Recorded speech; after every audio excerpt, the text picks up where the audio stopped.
নমস্কার শ্রোতা বন্ধুরা, ঋতুধারা মনোরমা সাধু ইউটিউব চ্যানেলে সকলকে স্বাগত জানাই।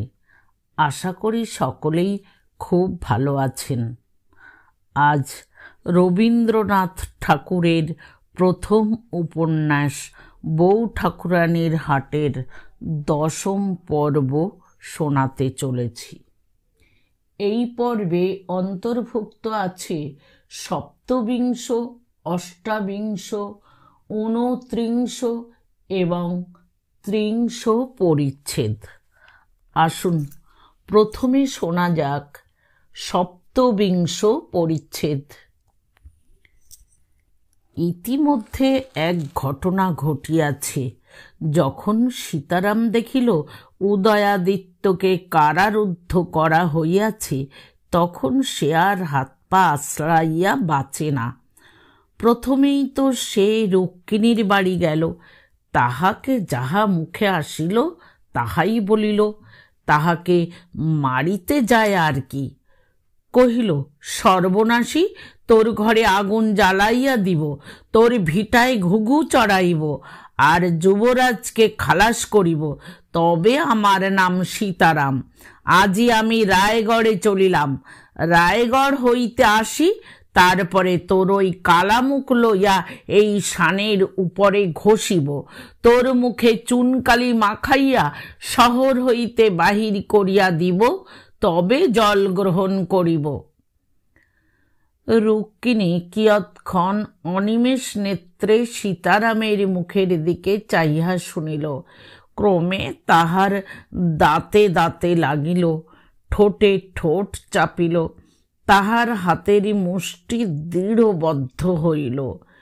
তাহার ঘন কৃষ্ণ ভ্রু যুগলের উপর মেঘ ঘনাইয়া আসিল। তাহার ঘন কৃষ্ণ চক্ষু তারকায় বিদ্যুৎ সঞ্চিত হইতে লাগিল। তাহার সমস্ত শরীর নিস্পন্দ হইয়া গেল। ক্রমে তাহার স্থূল অধরৌষ্ঠ কাঁপিতে লাগিল, ঘন ভ্রু তরঙ্গিত হইল, অন্ধকার চক্ষে বিদ্যুৎ খেলাইতে লাগিল, কেশরাশি ফুলিয়া উঠিল, হাত পা থরথর করিয়া কাঁপিতে আরম্ভ করিল। একটা পৈশাচিক অভিশাপ, একটা সর্বাঙ্গ স্ফীত কম্পমান হিংসা সীতারামের মাথার উপরে যেন পড়ে পড়ে।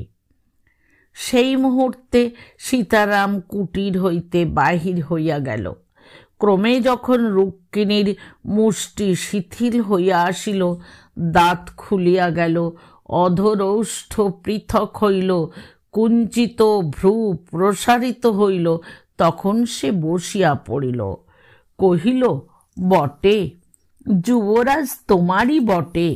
যুবরাজের বিপদ হইয়াছে বলিয়া তোমার গায়ে বড় লাগিয়াছে, যেন যুবরাজ আমার কেহ নয়। পোড়ার মুখো, এটা জানিস না যে সে আমারই যুবরাজ? আমি তাহার ভালো করিতে পারি, আর আমি তাহার মন্দ করিতে পারি।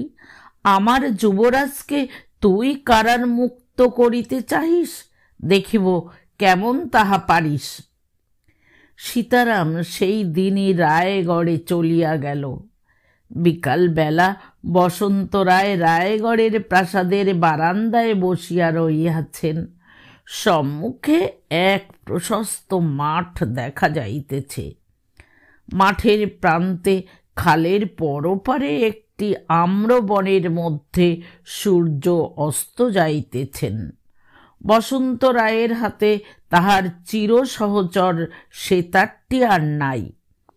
বৃদ্ধ সেই অস্তমান সূর্যের দিকে চাহিয়া আপনার মনে গুনগুন করিয়া গান গাহিতেছেন। আমি শুধু রইনু বাকি, যা ছিল তা গেল চলে, রইল যতা কেবল ফাঁকি। আমার বলে ছিল যারা, আর তো তারা দেয় না সাড়া। কোথায় তারা, কোথায় তারা, কেঁদে কেঁদে কারে ডাকি। বল দেখি মা, শুধাই তোরে, আমার কিছু রাখলি না রে। আমি কেবল আমায় নিয়ে কোন প্রাণেতে বেঁচে থাকি। কে জানে কি ভাবিয়া বৃদ্ধ এই গান গাহিতেছিলেন। বুঝি তাহার মনে হইতেছিল গান গাহিতেছি, কিন্তু যাহাদের গান শোনাইতাম তাহারা যে নাই। গান আপনি আসে, কিন্তু গান গাইয়া যে আর সুখ নাই। এখনো আনন্দ ভুলি নাই, কিন্তু যখনই আনন্দ জন্মিত তখনই যাহাদের আলিঙ্গন করিতে সাধ যাইত তাহারা কোথায়? যেদিন প্রভাতে রায়গড়ে ওই তালগাছটার উপরে মেঘ করিত, মনটা আনন্দে নাচিয়া উঠিত। সেই দিনই আমি যাহাদের দেখিতে যশোরে যাত্রা করিতাম, তাহাদের কি আর দেখিতে পাইব না? এখনো একবার মনটা তেমনি আনন্দে নাচিয়া উঠে, কিন্তু হায়, এইসব বুঝি ভাবিয়া আজ বিকাল বেলায় অস্তমান সূর্যের দিকে চাইয়া বৃদ্ধ বসন্ত রায়ের মুখে আপনা আপনি গান উঠিতেছে, আমি শুধু রইনু বাকি। এমন সময়ে খাঁ সাহেব আসিয়া এক মস্ত সেলাম করিল। খাঁ সাহেবকে দেখিয়া বসন্ত রায় উৎফুল্ল হইয়া কহিলেন, খাঁ সাহেব, এসো এসো। অধিকতর নিকটে গিয়া ব্যস্ত সমস্ত হইয়া কহিলেন, সাহেব, তোমার মুখ অমন মলিন দেখিতেছি কেন? মেজাজ ভালো আছে তো? খাঁ সাহেব, মেজাজের কথা আর জিজ্ঞাসা করিবেন না মহারাজ। আপনাকে মলিন দেখিয়া আমাদের মনে আর সুখ নাই। একটি বয়েত আছে, রাত্রি বলে আমি কেহই নই। যাহাকে মাথায় করিয়া রাখিয়াছি সেই চাঁদ, তাহারই সহিত আমি একত্রে হাসি, একত্রে ম্লান হইয়া যাই। মহারাজ, আমরাই বা কে? আপনি না হাসিলে আমাদের হাসিবার ক্ষমতা কি? আমাদের আর সুখ নাই জনাব। বসন্ত রায় ব্যগ্র হইয়া কহিলেন, সে কি কথা সাহেব? আমার তো অসুখ কিছুই নাই। আমি নিজেকে দেখিয়া নিজে হাসি, নিজের আনন্দে নিজে থাকি। আমার অসুখ কি খাঁ সাহেব? মহারাজ, এখন আপনারা তেমন গান বাদ্য শোনা যায় না। বসন্ত রায় সহসা ঈষৎ গম্ভীর হইয়া কহিলেন, আমার গান শুনিবে সাহেব? আমি শুধু রইনু বাকি। যা ছিল তা গেল চলে, রইল যাতা কেবল ফাঁকি। আপনি আর সে সেতার বাজান কই? আপনার সে সেতার কোথায়? বসন্ত রায় ঈষৎ হাসিয়া কহিলেন, সে সেতার যে নাই তাহা নয়, সেতার আছে, শুধু তাহার তার ছিঁড়িয়া গেছে, তাহাতে আর সুর মেলে না। বলিয়া আম্র বনের দিকে চাহিয়া মাথায় হাত বুলাইতে লাগিলেন। কিয়ৎক্ষণ পরে বসন্ত রায় বলিয়া উঠিলেন, খাঁ সাহেব, একটা গান গাও না? একটা গান গাও। গাও, তাজবে তাজ নওবে নও। খাঁ সাহেব গান ধরিলেন, তাজবে তাজ নওবে নও। দেখিতে দেখিতে বসন্ত রায় মাতিয়া উঠিলেন, আর বসিয়া থাকিতে পারিলেন না। উঠিয়া দাঁড়াইলেন, একত্রে গাহিতে লাগিলেন, তাজবে তাজ নওবে নও। ঘন ঘন তাল দিতে লাগিলেন এবং বারবার করিয়া গাহিতে লাগিলেন। গাহিতে গাহিতে সূর্য অস্ত গেল, অন্ধকার হইয়া আসিল। রাখালেরা বাড়ি মুখে আসিতে আসিতে গান ধরিল। এমন সময়ে আসিয়া সীতারাম মহারাজের জয় হউক বলিয়া প্রণাম করিল। বসন্ত রায় একেবারে চমকিত হইয়া তৎক্ষণাৎ গান বন্ধ করিয়া তাড়াতাড়ি তাহার কাছে আসিয়া তাহার গায়ে হাত দিয়া কহিলেন, আরে সীতারাম যে, ভালো আছিস তো? দাদা কেমন আছে? দিদি কোথায়? খবর ভালো তো? খাঁ সাহেব চলিয়া গেল। সীতারাম কহিল, একে একে নিবেদন করিতেছি মহারাজ, বলিয়া একে একে যুবরাজের কারারোধের কথা কহিল। সীতারাম আগাগোড়া সত্য কথা বলে নাই। যে কারণে উদয়াদিত্যের কারারোধ ঘটিয়াছিল সে কারণটা তেমন স্পষ্ট করিয়া বলে নাই। বসন্ত রায়ের মাথায় আকাশ ভাঙিয়া পড়িল। তিনি সীতারামের হাত দৃঢ় করিয়া ধরিলেন।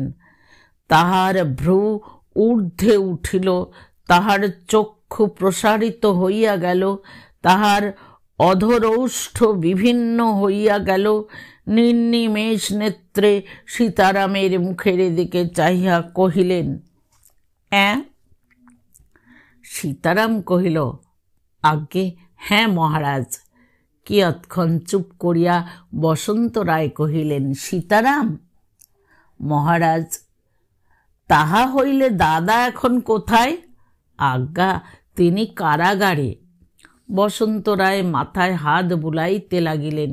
উদয়াদিত্য কারাগারে, এই কথাটা বুঝি তাহার মাথায় ভালো করিয়া বসিতেছে না। কিছুতেই কল্পনা করিয়া উঠিতে পারিতেছেন না। আবার কিছুক্ষণ বাদে সীতারামের হাত ধরিয়া কহিলেন, সীতারাম। আজ্ঞা মহারাজ। তাহা হইলে দাদা এখন কি করিতেছে? কি আর করিবেন, তিনি কারাগারেই আছেন। তাহাকে কি সকলে বন্ধ করিয়া রাখিয়াছে? আজ্ঞা হ্যাঁ মহারাজ। তাহাকে কি কেহ একবার বাহির হইতে দেয় না? আজ্ঞা না। সে একলা কারাগারে বসিয়া আছে? বসন্ত রায় এই কথাগুলি বিশেষ কোনো ব্যক্তিকে জিজ্ঞাসা করেন নাই, আপনা আপনি বলিতেছিলেন। সীতারাম তাহা বুঝিতে পারে নাই। সে উত্তর করিল, হ্যাঁ মহারাজ। বসন্ত রায় বলিয়া উঠিলেন, দাদা তুই আমার কাছে আয় রে, তোকে কেহ চিনিল না। এবারে অষ্টাবিংশ পরিচ্ছেদ। বসন্ত রায় তাহার পরদিনই যশোহরে যাত্রা করিলেন। কাহারও নিষেধ মানিলেন না। যশোহরে পৌঁছিয়াই একেবারে রাজবাটির অন্তঃপুরে গেলেন। বিভা সহসা তাহার দাদা মহাশয়কে দেখিয়া যেন কি হইয়া গেল। কিছুক্ষণ কি যে করিবে কিছু যেন ভাবিয়া পাইল না। কেবল চোখে বিস্ময়, অধরে আনন্দ, মুখে কথা নাই, শরীর নিষ্পন্দ। খানিকটা দাঁড়াইয়া রহিল, তাহার পর তাহার পায়ের কাছে পড়িয়া প্রণাম করিল। পায়ের ধুলা মাথায় লইল। বিভা উঠিয়া দাঁড়াইলে পর বসন্ত রায় একবার নিতান্ত একাগ্র দৃষ্টে বিভার মুখের দিকে চাহিয়া জিজ্ঞাসা করিলেন, বিভা? আর কিছু বলিলেন না, কেবল জিজ্ঞাসা করিলেন, বিভা? যেন তাহার মনে একটি অতি ক্ষীণ আশা জাগিয়াছিল যে সীতারাম যাহা বলিয়াছিল তাহা সত্য না হইতেও পারে। সমস্তটা স্পষ্ট জিজ্ঞাসা করিতে ভয় হইতেছে, পাছে বিভা তাহার উত্তর দিয়া ফেলে। তাহার ইচ্ছা নয় যে বিভা তৎক্ষণাৎ তাহার এ প্রশ্নের উত্তর দেয়। তাই তিনি অতি ভয়ে ভয়ে বিভার মুখখানিকে জিজ্ঞাসা করিলেন, বিভা? তাই তিনি অতি একাগ্র দৃষ্টে তাহার মুখের দিকে একবার চাহিলেন। বিভা বুঝিল এবং বিভা উত্তর দিতেও পারিল না। তাহার প্রথম আনন্দ উচ্ছ্বাস ফুরাইয়া গেছে। আগে যখন দাদা মহাশয় আসিতেন সেই সব দিন তাহার মনে পড়িয়াছে। সে এক কি উৎসবের দিনই গিয়াছে। তিনি আসিলে কি একটা আনন্দই পড়িত। সুরমা হাসিয়া তামাশা করিত, বিভা হাসিত কিন্তু তামাশা করিতে পারিত না। দাদা প্রশান্ত আনন্দ মূর্তিতে দাদা মহাশয়ের গান শুনিতেন। আজ দাদা মহাশয় আসিলেন, কিন্তু আর কেহ তাহার কাছে আসিল না। কেবল এই আধারের সংসারে একলা বিভা, সুখের সংসারের একমাত্র ভগ্নাবশেষের মতো একলা দাদা মহাশয়ের কাছে দাঁড়াইয়া আছে। দাদা মহাশয় আসিলে যে ঘরে আনন্দধ্বনি উঠিত, সেই সুরমার ঘর আজ এমন কেন? সে আজ স্তব্ধ, অন্ধকার, শূন্যময়। দাদা মহাশয়কে দেখিলেই সে ঘরটা যেন এখনই কাঁদিয়া উঠিবে। বসন্ত রায় একবার কি যেন কিসের আশ্বাসে সেই ঘরের সম্মুখে গিয়ে দাঁড়াইলেন। দরজার কাছে দাঁড়াইয়া ঘরের মধ্যে মাথা লইয়া একবার চারিদিক দেখিলেন। তৎক্ষণাৎ মুখ ফিরাইয়া বুক ফাটা কণ্ঠে জিজ্ঞাসা করিলেন, দিদি, ঘরে কি কেহই নাই? বিভা কাঁদিয়া উঠিয়া কহিল, না দাদা মহাশয়, কেহই নাই। স্তব্ধ ঘরটা যেন হা হা করিয়া বলিয়া উঠিল, আগে যাহারা ছিল তাহারা কেহই নাই। বসন্ত রায় অনেকক্ষণ পর্যন্ত চুপ করিয়া দাঁড়াইয়া রহিলেন। অবশেষে বিভার হাত ধরিয়া আস্তে আস্তে গাইহা উঠিলেন, আমি শুধু রইনু বাকি। বসন্ত রায় প্রতাপাদিত্যের কাছে গিয়া নিতান্ত মিনতি করিয়া কহিলেন, বাবা প্রতাপ, উদয়কে আর কেন কষ্ট দাও? সে তোমার কি করিয়াছে? তাহাকে যদি তোমরা ভালো না বাসো, পদে পদেই যদি সে তোমার কাছে অপরাধ করে, তবে তাহাকে এই বুড়ার কাছে দাও না। আমি তাহাকে লইয়া যাই, আমি তাহাকে রাখিয়া দিই, তাহাকে আর তোমাদের দেখিতে হইবে না, সে আমার কাছে থাকিবে। প্রতাপাদিত্য অনেকক্ষণ পর্যন্ত ধৈর্য ধরিয়া চুপ করিয়া বসন্ত রায়ের কথা শুনিলেন। অবশেষে বলিলেন, খুড়া মহাশয়, আমি যাহা করিয়াছি তাহা অনেক বিবেচনা করিয়াই করিয়াছি। এই বিষয়ে আপনি অবশ্যই আমার অপেক্ষা অনেক অল্প জানেন, অথচ আপনি পরামর্শ দিতে আসিয়াছেন। আপনার এ সকল কথা আমি গ্রাহ্য করিতে পারি না। তখন বসন্ত রায় উঠিয়া প্রতাপাদিত্যের কাছে আসিয়া প্রতাপাদিত্যের হাত ধরিয়া কহিলেন, বাবা প্রতাপ, মনে কি নাই, তোকে যে আমি ছেলেবেলায় কোলে পিঠে করিয়া মানুষ করিলাম, সে কি আর মনে পড়ে না? স্বর্গীয় দাদা যেদিন তোকে আমার হাতে সমর্পণ করিয়া গিয়াছেন, সেদিন হইতে আমি কি এক মুহূর্তের জন্য তোকে কষ্ট দিয়াছি? অসহায় অবস্থায় যখন তুই আমার হাতে ছিলি, একদিনও কি তুই আপনাকে পিতৃহীন বলিয়া মনে করিতে পারিয়াছিলি? প্রতাপ, বল দেখি, আমি তোর কি অপরাধ করিয়াছিলাম যাহাতে আমার এই বৃদ্ধ বয়সে তুই আমাকে এত কষ্ট দিতে পারিলি?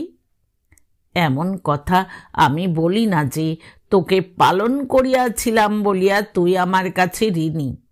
তোদের মানুষ করিয়া আমি আমার দাদার স্নেহ ঋণ শোধ করিতে চেষ্টা করিয়াছিলাম। অতএব প্রতাপ, আমি প্রাপ্য বলিয়া তোর কাছে কিছুই চাহি না, কখনো চাইও নাই। আমি কেবল তোর কাছে ভিক্ষা চাহিতেছি, তাও দিবি না? বসন্ত রায়ের চোখে জল পড়িতে লাগিল। প্রতাপাদিত্য পাষাণ মূর্তির ন্যায় বসিয়া রহিলেন।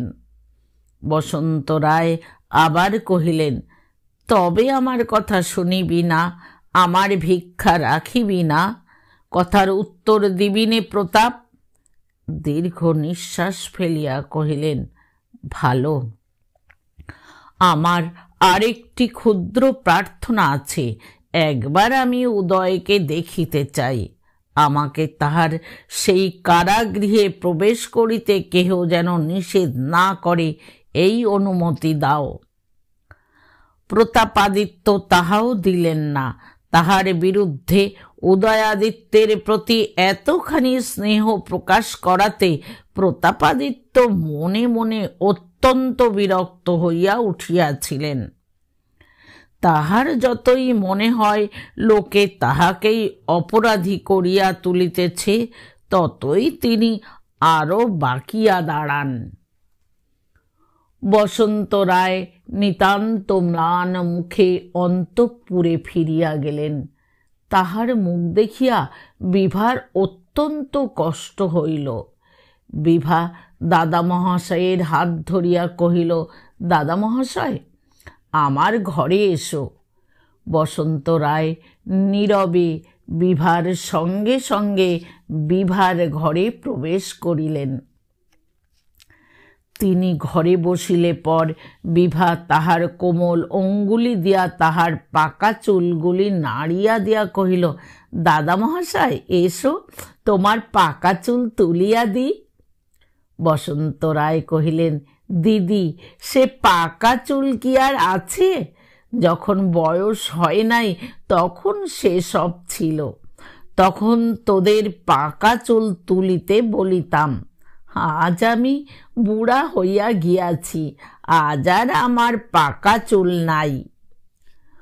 বসন্ত রায় দেখিলেন বিভার মুখখানি মলিন হইয়া আসিল, তাহার চোখ ছলছল করিয়া আসিল। অমনি তাড়াতাড়ি কহিলেন, আয় বিভা আয়, গোটা কতক চুল তুলিয়া দে। তোদের পাকা চুল সরবরাহ করিয়া উঠিতে আর তো আমি পারি না ভাই। বয়স হইতে চলিল, ক্রমেই মাথায় টাক পড়িতে চলিল। এখন আর একটা মাথার অনুসন্ধান কর, আমি জবাব দিলাম। বলিয়া বসন্ত রায় হাসিতে লাগিলেন। একজন দাসী আসিয়া বসন্ত রায়কে কহিল, রানীমা আপনাকে একবার প্রণাম করিতে চান। বসন্ত রায় মহিষীর ঘরে গেলেন, বিভা কারাগারে গেল। মহিষী বসন্ত রায়কে প্রণাম করিলেন। বসন্ত রায় আশীর্বাদ করিলেন, মা আয়ুষ্মতী হও। মহিষী কহিলেন, কাকা মহাশয়, ও আশীর্বাদ আর করিবেন না, এখন আমার মরণ হইলেই আমি বাঁচি। বসন্ত রায় ব্যস্ত হইয়া কহিলেন, রাম রাম, ও কথা মুখে আনিতে নাই। মহিষী কহিলেন, আর কি বলিব কাকা মহাশয়, আমার ঘর কন্যায় যেন শনির দৃষ্টি পড়িয়াছে। বসন্ত রায় অধিকতর ব্যস্ত হইয়া পড়িলেন। মহিষী কহিলেন, বিভার মুখখানি দেখিয়া আমার মুখে আর অন্ন জল রুচে না। তাহাকে জিজ্ঞাসা করিলে সে কিছু বলে না, কেবল দিনে দিনে তাহার শরীর ক্ষয় হইয়া যাইতেছে। তাহাকে লইয়া যে আমি কি করিব কিছু ভাবিয়া পাই না। বসন্ত রায় অত্যন্ত ব্যাকুল হইয়া পড়িলেন। এই দেখুন কাকা মহাশয়, এক সর্বনেশে চিঠি আসিয়াছে বলিয়া এক চিঠি বসন্ত রায়ের হাতে দিলেন। বসন্ত রায় সে চিঠি পড়িতে না পড়িতে মহিষী কাঁদিয়া বলিতে লাগিলেন, আমার কিসের সুখ আছে? উদয় বাছা আমার কিছু জানে না, তাহাকে তো মহারাজ, সে যেন রাজার মতোই হয় নাই, কিন্তু তাহাকে তো আমি গর্ভে ধারণ করিয়াছিলাম। সে তো আমার আপনার সন্তান বটে। জানি না বাছা সেখানে কি করিয়া থাকে, একবার আমাকে দেখিতেও দেয় না। মহিষী আজকাল যে কথাই পারেন, উদয়াদিত্যের কথা তাহার মধ্যে এক স্থলে আসিয়া পড়ে। ওই কষ্টটাই তাহার প্রাণের মধ্যে যেন দিন রাত জাগিয়া আছে। চিঠি পড়িয়া বসন্ত রায় একেবারে অবাক হইয়া গেলেন। চুপ করিয়া বসিয়া মাথায় হাত বুলাইতে লাগিলেন। কিয়ৎক্ষণ পরে বসন্ত রায় মহিষীকে জিজ্ঞাসা করিলেন, এ চিঠি তো কাহাকেও দেখাওনি মা? মহিষী কহিলেন, মহারাজ, এ চিঠির কথা শুনিলে কি আর রক্ষা রাখিবেন? বিবাহ কি তাহা হইলে আর বাঁচিবে? বসন্ত রায় কহিলেন, ভালো করিয়াছ, এ চিঠি আর কাহাকেও দেখাইও না। বৌমা, তুমি বিভাকে শীঘ্র তাহার শ্বশুর বাড়ি পাঠাইয়া দাও, মান অপমানের কথা ভাবিও না। মহিষী কহিলেন, আমিও তাহাই মনে করিয়াছি, মান লইয়া আমার কাজ নাই, আমার বিভা সুখী হইলেই হইল। কেবল ভয় হয় পাছে বিভাকে তাহারা অযত্ন করে। বসন্ত রায় কহিলেন, বিভাকে অযত্ন করিবে? বিভা কি অযত্নের ধন? বিভা যেখানে যাইবে সেইখানেই আদর পাইবে। অমন লক্ষ্মী, অমন সোনার প্রতিমা আর কোথায় আছে? রামচন্দ্র কেবল তোমাদের উপর রাগ করিয়াই এই চিঠি লিখিয়াছে, আবার পাঠাইয়া দিলেই তাহার রাগ পড়িয়া যাইবে। বসন্ত রায় তাহার সরল হৃদয়ে সরল বুদ্ধিতে এই বুঝিলেন, মহেশীও তাহাই বুঝিলেন। বসন্ত রায় কহিলেন, বাড়িতে রাষ্ট্র করিয়া দাও যে বিভাকে চন্দ্রদ্বীপে পাঠাইতে অনুরোধ করিয়া রামচন্দ্র এক চিঠি লিখিয়াছে। তাহা হইলে বিভা নিশ্চয়ই সেখানে যাইতে আর অমত করিবে না। এবারে 29 পরিচ্ছেদ। সন্ধ্যার পর বসন্ত রায় একাকী বহির বাটিতে বসিয়া আছেন। এমন সময়ে সীতারাম তাহাকে আসিয়া প্রণাম করিল। বসন্ত রায় তাহাকে জিজ্ঞাসা করিলেন, কি সীতারাম, কি খবর? সীতারাম কহিল, সে পরে বলিব, আপনাকে আমার সঙ্গে আসিতে হইবে। বসন্ত রায় কহিলেন, কেন, কোথায় সীতারাম? সীতারাম তখন কাছে আসিয়া বসিল, চুপি চুপি ফিস ফিস করিয়া কি বলিল। বসন্ত রায় চক্ষু বিস্ফারিত করিয়া কহিলেন, সত্য নাকি? সীতারাম কহিল, আজ্ঞা হাঁ মহারাজ। বসন্ত রায় মনে মনে অনেক ইতস্তত করিতে লাগিলেন, কহিলেন, এখনই যাইতে হইবে নাকি? আজ্ঞে হ্যাঁ। একবার বিভার সঙ্গে দেখা করিয়া আসিব না? আজ্ঞে না, আর সময় নাই। কোথায় যাইতে হইবে? আমার সঙ্গে আসুন, আমি লইয়া যাইতেছি। বসন্ত রায় উঠিয়া দাঁড়াইয়া কহিলেন, একবার বিভার সঙ্গে দেখা করিয়া আসি না কেন? আজ্ঞা না মহারাজ, দেরি হইলে সমস্ত নষ্ট হইয়া যাইবে। বসন্ত রায় তাড়াতাড়ি কহিলেন, তবে কাজ নাই, কাজ নাই। উভয়ে চলিলেন। আবার কিছু দূরে গিয়া কহিলেন, একটু বিলম্ব করিলে কি চলে না? না মহারাজ, তাহা হইলে বিপদ হইবে। দুর্গা বলো বলিয়া বসন্ত রায় প্রাসাদের বাহির হইয়া গেলেন। বসন্ত রায় যে আসিয়াছেন তাহা উদয়াদিত্য জানেন না, বিভা তাহাকে বলে নাই। কেননা যখন উভয়ের দেখা হইবার কোনো সম্ভাবনা ছিল না, তখন এ সংবাদ তাহার কষ্টের কারণ হইত। সন্ধ্যার পর বিদায় লইয়া বিভা কারাগার হইতে চলিয়া গিয়াছে। উদয়াদিত্য একটি প্রদীপ লইয়া একখানি সংস্কৃত গ্রন্থ পড়িতেছেন। জানালার ভিতর দিয়া বাতাস আসিতেছে, দ্বীপের ক্ষীণ শিখা কাঁপিতেছে, অক্ষর ভালো দেখা যাইতেছে না। কীটপতঙ্গ আসিয়া দ্বীপের উপর পড়িতেছে। একবার দ্বীপ নিভ নিভ হইতেছে, একবার বাতাস বেগে আসিল, দ্বীপ নিভিয়া গেল। উদয়াদিত্য পুঁথি ঝাঁপিয়া তাহার খাটে গিয়া বসিলেন। একে একে কত কি ভাবনা আসিয়া পড়িল। বিভার কথা মনে আসিল। আজ বিভা কিছু দেরি করিয়া আসিয়াছিল, কিছু সকাল সকাল চলিয়া গিয়াছিল। আজ বিভাকে কিছু বিশেষ ম্লান দেখিয়াছিলেন, তাহাই লইয়া মনে মনে আলোচনা করিতেছিলেন। পৃথিবীতে যেন তাহার আর কেহ নাই। সমস্ত দিন বিভাকে ছাড়া আর কাহাকেও দেখিতে পান না। বিভাই তাহার একমাত্র আলোচ্য। বিভার প্রত্যেক হাসিটি, প্রত্যেক কথাটি তাহার মনে সঞ্চিত হইতে থাকে। তৃষিত ব্যক্তি তাহার পানীয়ের প্রত্যেক বিন্দুটি পর্যন্ত যেমন উপভোগ করে, তেমনি বিভার প্রীতির অতি সামান্য চিহ্নটুকু পর্যন্ত তিনি প্রাণ মনে উপভোগ করেন। আজ তাই এই বিজন ক্ষুদ্র অন্ধকার ঘরের মধ্যে একলা শুইয়া স্নেহের প্রতিমা বিভার ম্লান মুখখানি ভাবিতেছিলেন। সেই অন্ধকারে বসিয়া তাহার একবার মনে হইল, বিভার কি ক্রমেই বিরক্তি ধরিতেছে। এই নিরানন্দ কারাগারের মধ্যে এক বিষণ্ণ অন্ধকার মূর্তি সেবা করিতে আর কি তাহার ভালো লাগিতেছে না? আমাকে কি ক্রমেই সে তাহার সুখের বাধা, তাহার সংসার পথের কণ্টক বলিয়া দেখিবে?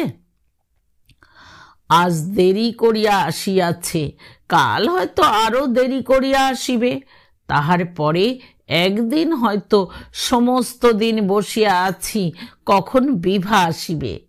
বিকাল হইল, সন্ধ্যা হইল, রাত্রি হইল, বিভার আসিল না। তাহার পর হইতে আর হয়তো বিভা আসিবে না। উদয়াদিত্যের মনে যতই এই কথা উদয় হইতে লাগিল, ততই তাহার মনটা হা করিতে লাগিল। তাহার কল্পনা রাজ্যের চারিদিক কি ভয়ানক শূন্যময় দেখিতে লাগিলেন। একদিন আসিবে যেদিন বিভা তাহাকে স্নেহশূন্য নয়নে তাহার সুখের কণ্টক বলিয়া দেখিবে। সেই অতি দূর কল্পনার আভাস মাত্র লাগিয়া তাহার হৃদয় একেবারে ব্যাকুল হইয়া উঠিল। একবার মনে করিতেছেন, আমি কি ভয়ানক স্বার্থপর। আমি বিভাকে ভালোবাসি বলিয়া তাহার যে ঘোরতর শত্রুতা করিতেছি, কোনো শত্রুও বোধ করি এমন পারে না।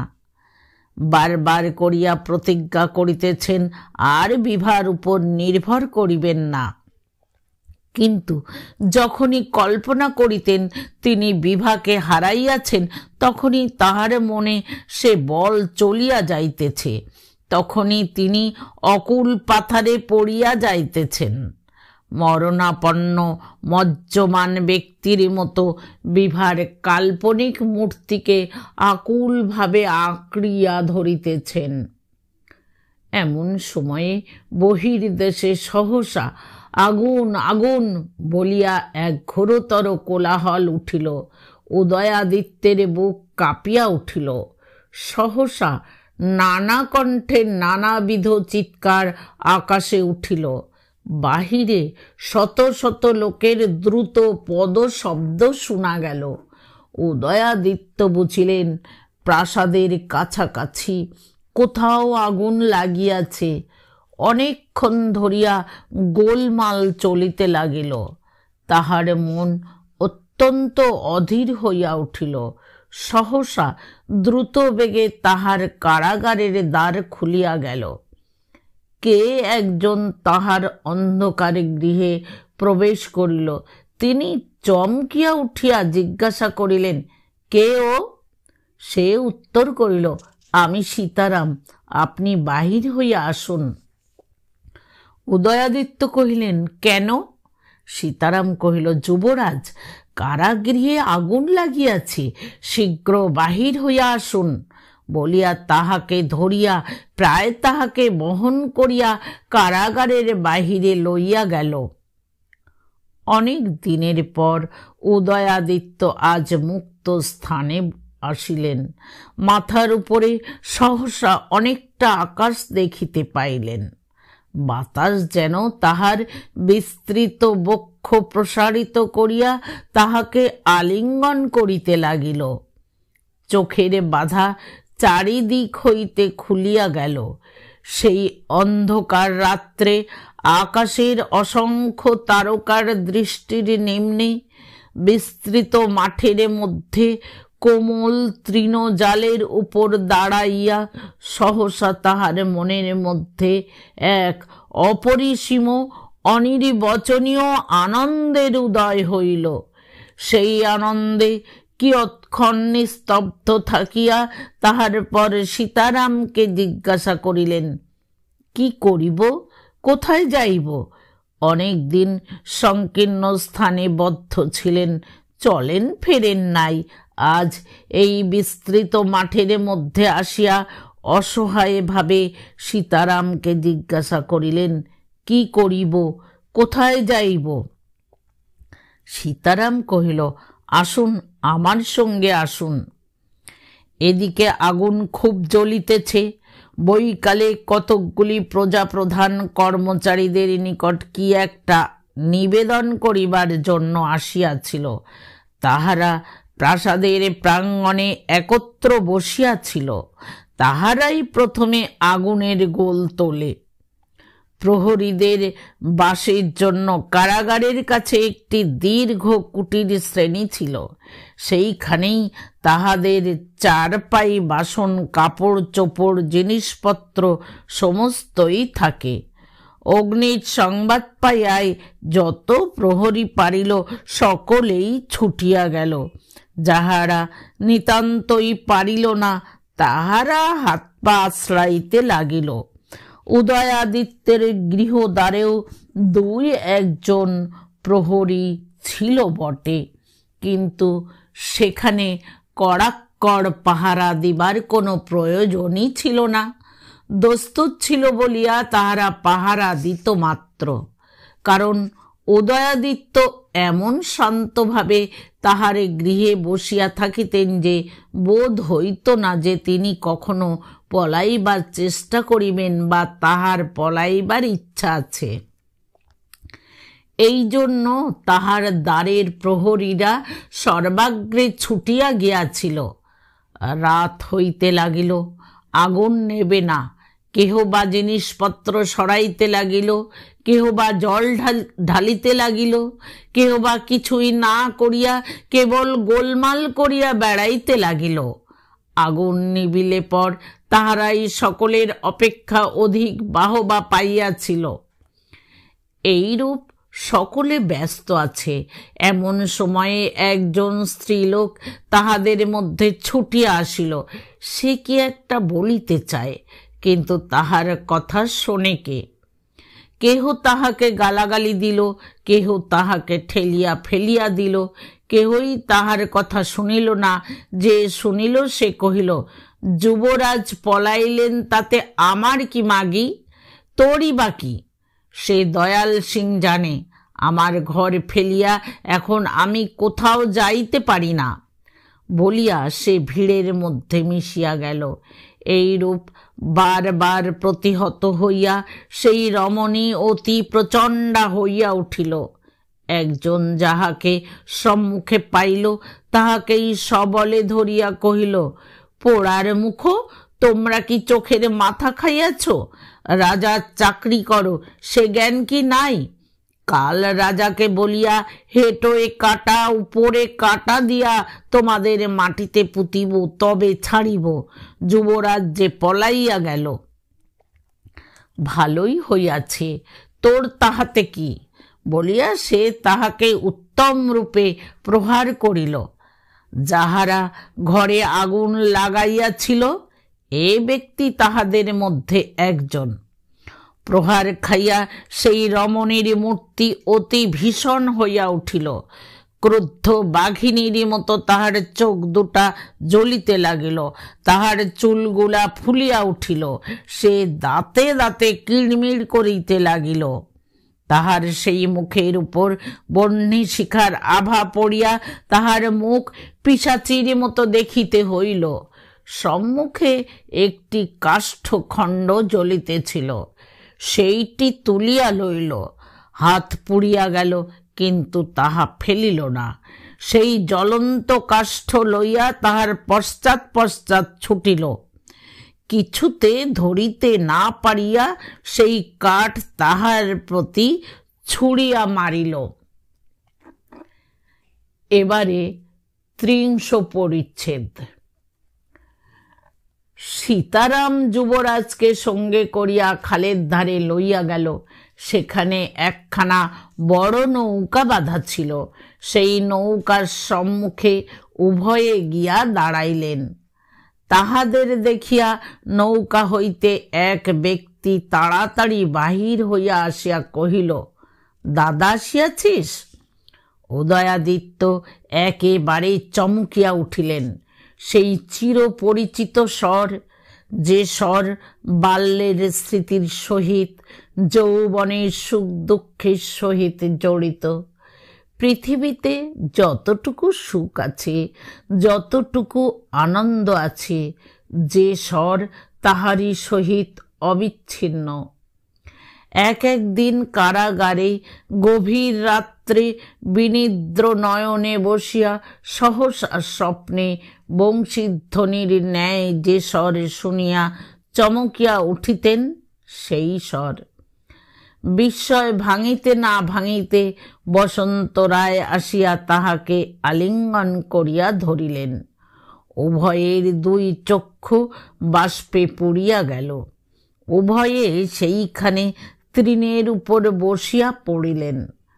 অনেকক্ষণের পর উদয়াদিত্য কহিলেন, দাদা মহাশয়। বসন্ত রায় কহিলেন, কি দাদা? আর কিছু কথা হইল না। আবার অনেকক্ষণের পর উদয়াদিত্য চারিদিকে চাহিয়া, আকাশের দিকে চাহিয়া, বসন্ত রায়ের মুখের দিকে চাহিয়া আকুল কণ্ঠে কহিলেন, দাদা মহাশয়, আজ আমি স্বাধীনতা পাইয়াছি, তোমাকে পাইয়াছি। আমার আর সুখের কি অবশিষ্ট আছে? এ মুহূর্ত আর কতক্ষণ থাকিবে? কিয়ৎক্ষণ পরে সীতারাম জোড় হাত করিয়া কহিল, যুবরাজ, নৌকায় উঠুন। যুবরাজ চমক ভাঙিয়া কহিলেন, কেন? নৌকায় কেন? সীতারাম কহিল, নহিলে এখনই আবার প্রহরীরা আসিবে। উদয়াদিত্য বিস্মিত হইয়া বসন্ত রায়কে জিজ্ঞাসা করিলেন, দাদা মহাশয়, আমরা কি পলাইয়া যাইতেছি? বসন্ত রায় উদয়াদিত্যের হাত ধরিয়া কহিলেন, হ্যাঁ ভাই, আমি তোকে চুরি করিয়া লইয়া যাইতেছি। এ যে পাষাণ হৃদয়ের দেশ, এরা যে তোকে ভালোবাসে না। তুই হরিণ শিশু এ ব্যাধের রাজ্যে বাস করিস, আমি তোকে প্রাণের মধ্যে লুকাইয়া রাখিব, সেখানে নিরাপদে থাকিবি। বলিয়া উদয়াদিত্যকে বুকের কাছে টানিয়া আনিলেন, যেন তাহাকে কঠোর সংসার হইতে কাড়িয়া আনিয়া স্নেহের রাজ্যে আবদ্ধ করিয়া রাখিতে চান। উদয়াদিত্য অনেকক্ষণ ভাবিয়া কহিলেন, না দাদা মহাশয়, আমি পলাইতে পারিব না। বসন্ত রায় কহিলেন, কেন দাদা, এ বুড়োকে কি ভুলিয়া গেছিস? উদয়াদিত্য কহিলেন, আমি চাই একবার পিতার পা ধরিয়া কাঁদিয়া ভিক্ষা চাই যে তিনি হয়তো রায়গড়ে যাইতে সম্মতি দিবেন। বসন্ত রায় অস্থির হইয়া উঠিয়া কহিলেন, দাদা, আমার কথা শোন, সেখানে যাস নে, সে চেষ্টা করা নিষ্ফল। উদয়াদিত্য নিঃশ্বাস ফেলিয়া কহিলেন, তবে যাই, আমি কারাগারে ফিরিয়া যাই। বসন্ত রায় তাহার হাত চাপিয়া ধরিয়া কহিলেন, কেমন যাইবি, যা দেখি, আমি যাইতে দিব না। উদয়াদিত্য কহিলেন, দাদা মহাশয়, এ হতভাগ্যকে লইয়া কেন বিপদকে ডাকিতেছ? আমি যেখানে থাকি সেখানে কি তিলেক শান্তির সম্ভাবনা আছে? বসন্ত রায় কহিলেন, দাদা, তোর জন্য যে বিবাহ কারাবাসিনী হইয়া উঠিল, এই তাহার নবীন বয়সে সে কি তাহার সমস্ত জীবনের সুখ জলাঞ্জলি দিবে? বসন্ত রায়ের চোখ দিয়া জল পড়িতে লাগিল। তখন উদয়াদিত্য তাড়াতাড়ি কহিলেন, তবে চলো চলো দাদা মহাশয়।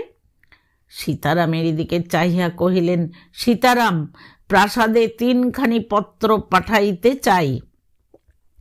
সীতারাম কহিল, নৌকাতেই কাগজ কলম আছে, আনিয়া দিতেছি, শীঘ্র করিয়া লিখিবেন, অধিক সময় নাই।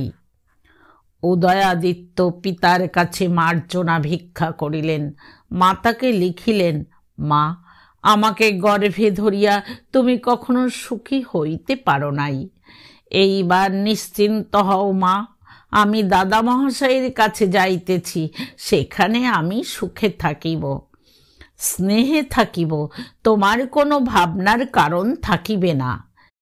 বিভাকে লিখিলেন, চিরায়স্মতিষু, তোমাকে আর কি লিখিব, তুমি জন্ম জন্ম সুখে থাকো, স্বামী গৃহে গিয়া সুখের সংসার পাতিয়া সমস্ত দুঃখ কষ্ট ভুলিয়া যাও।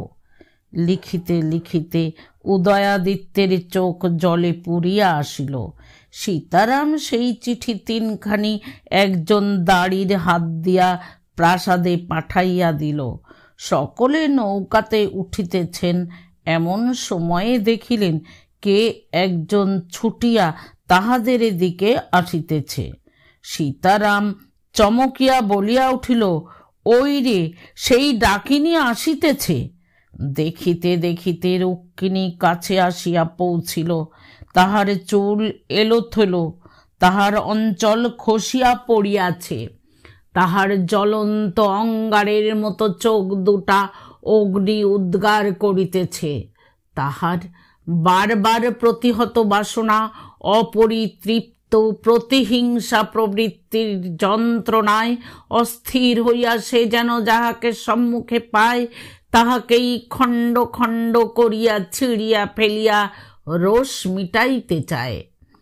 যেখানে প্রহরীরা আগুন নিবাইতেছিল সেখানে বারবার ধাক্কা খাইয়া ক্রোধে অধীর হইয়া পাগলের মতো প্রাসাদের মধ্যে প্রবেশ করে। একেবারে প্রতাপাদিত্যের ঘরের মধ্যে প্রবেশ করিবার জন্য বারবার নিষ্ফল চেষ্টা করে। প্রহরীরা তাহাকে পাগল মনে করিয়া মারিয়া ধরিয়া তাড়াইয়া দেয়। যন্ত্রণায় অস্থির হইয়া সে প্রাসাদ হইতে ছুটিয়া আসিতেছে। বাঘিনীর মতো সে উদয়াদিত্যের উপর লাফাইয়া পড়িবার চেষ্টা করিল। সীতারাম মাঝে আসিয়া পড়িল। চিৎকার করিয়া সে সীতারামের উপর ঝাঁপাইয়া পড়িল। প্রাণপণে তাহাকে 2 হাতে জড়াইয়া ধরিল। সহসা সীতারাম চিৎকার করিয়া উঠিল। দাড়ি মাঝিরা তাড়াতাড়ি আসিয়া বলপূর্বক রুক্মিণীকে ছাড়াইয়া লইল। আত্মঘাতী বৃশ্চিক যেমন নিজের সর্বাঙ্গে হুল ফুটাইতে থাকে, তেমনি সে অধীর হইয়া নিজের বক্ষ নখে আশ্রাইয়া চুল ছিঁড়িয়া চিৎকার করিয়া কহিল, কিছুই হইল না, কিছুই হইল না, এই আমি মরিলাম, এই স্ত্রী হত্যার পাপ তোদের হইবে। সেই অন্ধকার রাত্রে এই অভিশাপ দিকে দিকে ধ্বনিত হইয়া উঠিল। মুহূর্ত মধ্যে বিদ্যুৎ বেগে রুক্মিণী জলে ঝাঁপাইয়া পড়িল। বর্ষায় খালের জল অত্যন্ত বাড়িয়াছিল, কোথায় সে তলাইয়া গেল ঠিকানা রহিল না। সীতারামের কাঁধ হইতে রক্ত পড়িতেছিল, চাদর জলে ভিজাইয়া কাঁধে বাঁধিল। নিকটে গিয়া দেখিল উদয়াদিত্যের কপালে ঘর্মবিন্দু দেখা দিয়াছে, তাহার হাত পা শীতল হইয়া গিয়াছে, তিনি প্রায় অজ্ঞান হইয়া গিয়াছেন। বসন্ত রায়ও যেন দিশাহারা হইয়া অবাক হইয়া গিয়াছেন। দাড়িগণ উভয়কে ধরিয়া নৌকায় তুলিয়া তৎক্ষণাৎ নৌকা ছাড়িয়া দিল। সীতারাম ভীত হইয়া কহিল, যাত্রার সময় কি অমঙ্গল!